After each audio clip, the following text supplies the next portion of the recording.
بسم اللہ الرحمن الرحیم، سبق نمبر 20، متفرق قواعد۔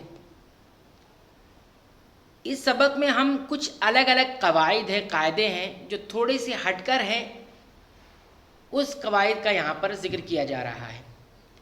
پہلا قاعدہ ہے اظہار مطلق۔ ہم نے اظہار تنوین نون ساکن میں ایک اظہار پڑھا ہے اور ایک اظہار شفوی میم ساکن کے قاعدے میں پڑھا ہے۔ یہ ایک اظہار مطلق ہے۔ کیا مطلب ہے اس کا؟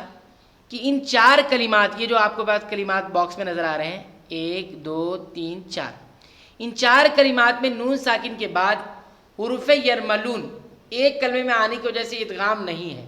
جیسے ہم نے پڑھا تھا کہ نون ساکن کے بعد حروف یرملون میں سے کوئی حرف آئے گا تو نون اور تنوین کی آواز کو اس حروف میں ملا دیں گے، لیکن کہہ رہے ہیں کہ یہاں پر وہ قاعدہ نہیں ہوگا بلکہ اظہار مطلق ہوگا۔ جیسے دنیا، نون ساکن کے بعد یا آ گیا یرملون میں سے، تو ہم کو نون کو یہاں سے ملا دینا چاہیے۔ کیسے پڑھنا چاہیے تھا؟ دنیا، لیکن یہاں پہ دنیا نہیں پڑھا جاتا، کیا پڑھا جاتا ہے؟ دنیا، دنیا پڑھا جاتا ہے۔ اس کو اظہار مطلق کہا جاتا ہے۔ یہ اس قاعدے سے ہٹ کر ہے، اس لیے جیسے یہاں پہ بنیان لکھا ہے، قاعدے کے حساب سے ہم کو اظہار کے حساب سے ہم کو کیا پڑھنا تھا؟ بنیان، لیکن ہم لوگ ایسا نہیں پڑھتے ہیں۔ بنیان، صنوان، قنوان، قاعدے کے حساب سے صنوان پڑھنا تھا، قنوان پڑھنا تھا، لیکن ایسا نہیں پڑھا جاتا ہے، اسی کو اظہار مطلق کہا جاتا ہے۔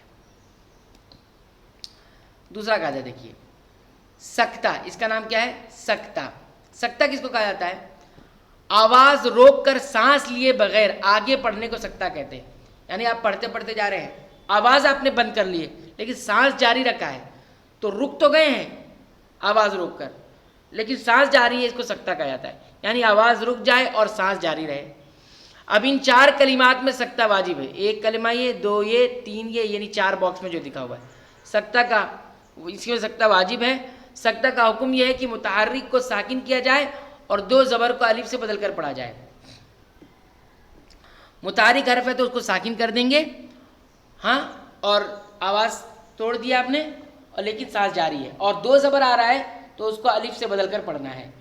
جیسے یہاں پر دیکھیے، من کے بعد سکتہ کرنا ہے اور راقن ہے، تو من راقن، من راقن، من راقن، تو میں سانس روک کے، سانس جاری ہے میری لیکن جو ہے آواز میں نے بند کر دیا ہے۔ من راقن، ایسی کلا بل ران، تو بل پہ میں آواز توڑ دیا لیکن سانس میری چالو ہے، جاری ہے۔ اسی طرح من مرقدنا ھذا، قدنا ھذا، میں نے آواز توڑ دیا ہے لیکن سانس جاری ہے۔ عوجا قیما، عوجا قیما، ٹھیک ہے، یہ ہو گیا۔ تو اسے سکتہ کہا جاتا ہے۔ نہیں سمجھ میں آئے تو ویڈیو پیچھے کر کے آپ پھر سن کے سمجھ لیں۔ اب یہ دیکھو، سین یا صاد، یہ دکھ رہا ہے آپ کے اوپر چھوٹا سین لکھا ہے، یہ صاد لکھا ہوا ہے۔ قرآن پاک میں چار کلمات صاد سے لکھے جاتے ہیں۔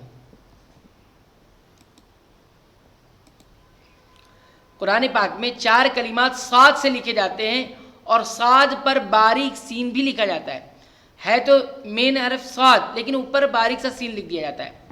ان کو کس طرح پڑھا جائے؟ وہ صاد پڑھا جائے اور چھوٹا سا سین پڑھا جائے؟ تو کہہ رہے تفصیل اس کی اس طرح ہے۔ نمبر 1 اور 2 میں، 1 اور 2 میں، یعنی ایک مثال اور یہ دو مثال، یہ باکس میں دکھ رہا ہے آپ کو، صاد بنا ہوا ہے پھر پر سین بنا ہوا ہے، صاد بنا ہوا ہے پھر سین بنا ہوا ہے۔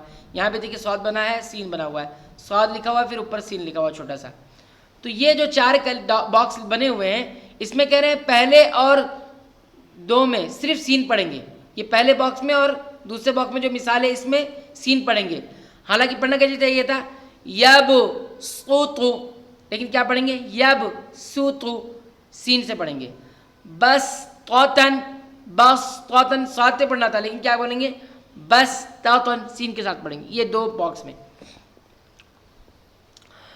تیسرے باکس میں کہہ رہے ہیں کہ 3 میں صاد اور سین دونوں پڑھنا جائز ہے۔ یعنی یہ تیسرے باکس میں جو مثال دی ہے مسیطرون، اس میں آپ دونوں جائز ہے، صاد بھی پڑھ سکتے ہیں، سین بھی پڑھ سکتے ہیں۔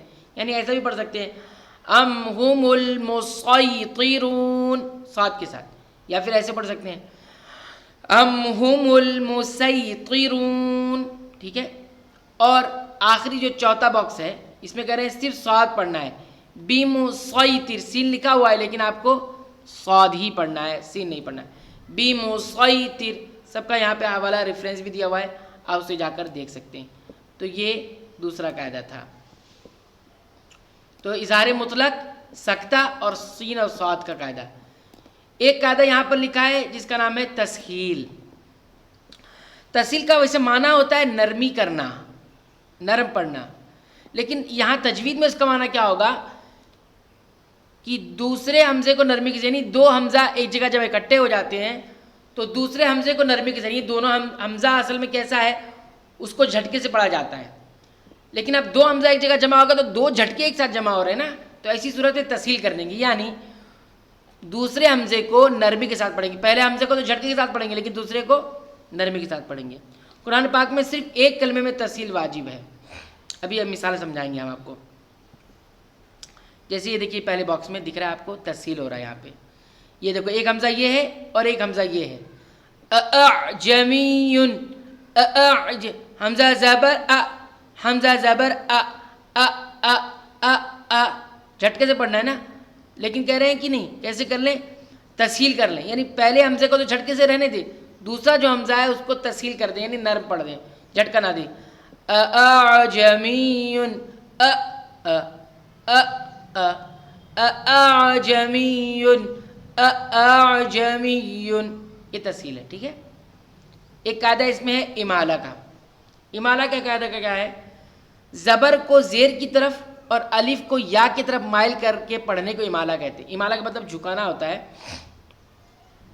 اب کبھی زبر ہے اس کو زیر کی طرف ہم لے کے چلے گئے, پڑھنا زبر ہے لیکن زیر کی طرف لے کے چلے گئے, جھکا دیا اس کو, یا الف ہے لیکن اس کو یا کی طرف ہم نے جھکا دیا, تو اس کو امالہ کہتے ہیں. یہ تھوڑا ہٹ کے قاعدہ ہے اس میں.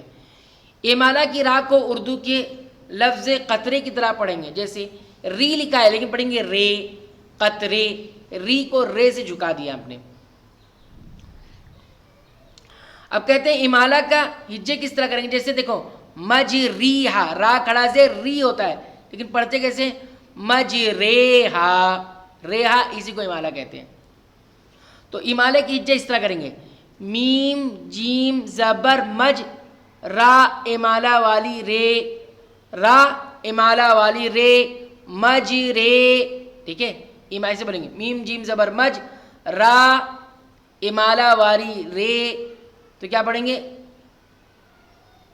مج رے, ہا الف زبر ہا, مج رے ہا, یہ امالہ ہے. اب ایک قاعدہ اور لکھا ہوا ہے, بئس الاسم الفسوق. اس کلمے میں لام سے پہلے اور لام کے بعد دونوں الف نہ پڑھیں. دیکھیے اس کلمے میں, یعنی یہ پورا جو کلمہ ہے یہ بئس الاسم, لام سے پہلے اور لام کے بعد, کون سا لام,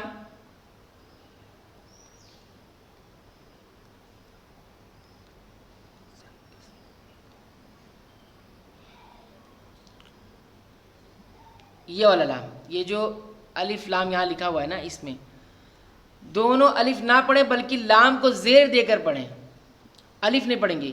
یہ جو الف ہے یہ بھی نہیں پڑھا جائے گا, اور یہ جو الف ہے لام سے پہلے یہ دونوں الف, یہ دونوں کو نہیں. بئس الاسم الفسوق نہیں پڑھیں گے. ٹھیک ہے.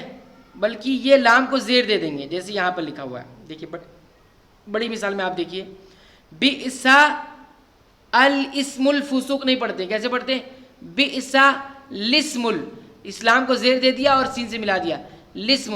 یہ الف جو بلیک میں دکھ رہا ہے یہ بھی نہیں, اور یہ الف جو بلیک کلر میں سیاہ رنگ میں دکھ رہا ہے وہ بھی نہیں. بئس الاسم الفسوق. یہ کچھ متفرق قواعد تھے. آپ اچھی طرح دوبارہ پیچھے ویڈیو میں جا کے سنیں, اور کسی قسم کا کوئی سوال ہو, کسی قسم کی کوئی دقت ہو تو کمنٹ باکس میں ضرور لکھیں.